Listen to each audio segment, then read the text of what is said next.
Well, good morning and greetings, business communication students. This is Mr.D, and this is week number 9 in our 15-week course here at Cerritos College in Business Communications, BCOT247.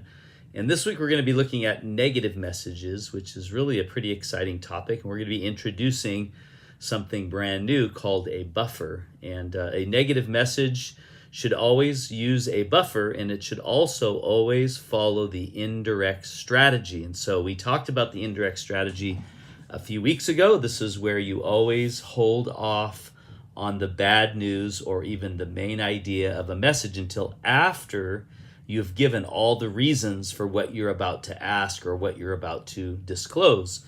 So it's following the format of a buffer, followed by the reasons for the negative news, followed by the negative news, and then followed by a courteous close. And it's very important that you format your document in that order. And then in this case, I think we're going to be doing an email. So it needs to be formatted like an email. And I'll be providing an example of an email, most notably that you should use design elements to improve readability, things like bullet lists, headings, bold text, etc., short single-space paragraphs throughout your email, but also that you would use a full signature block at the end, and that is your name, your title, the company you work for, your phone number with extension, and email address. If you don't have those, you'll either lose significant points or I'll just give you a 0 and ask you to go ahead and add that to your document.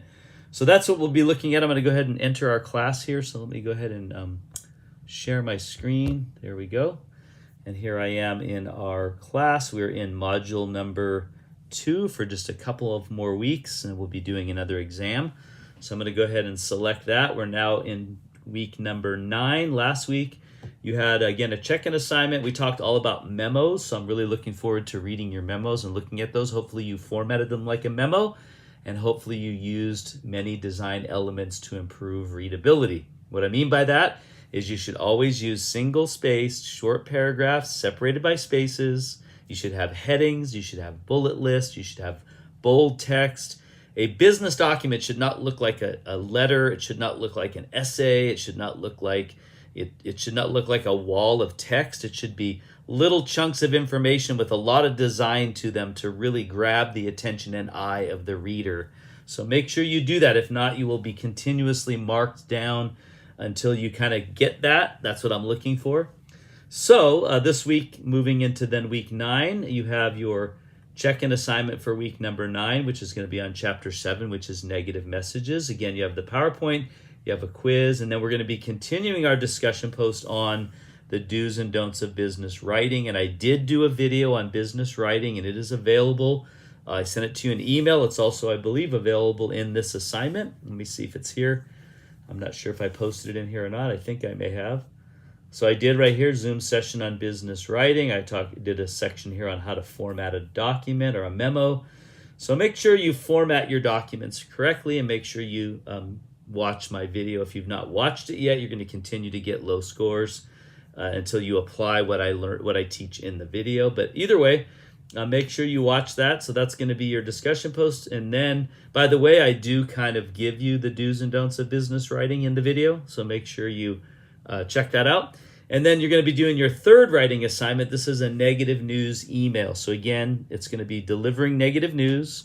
You're going to use the indirect strategy. You're going to use a buffer, and then you're going to use many design elements to improve the readability of your document, make it very scannable. And so that's what I'm going to be looking for in this assignment. It's all due on Sunday night, and the discussion post is not due. It's just something ongoing. It'll be due in the end of next week. So that's pretty much it for week number 9. If you have any questions or concerns, please don't hesitate to reach out to me.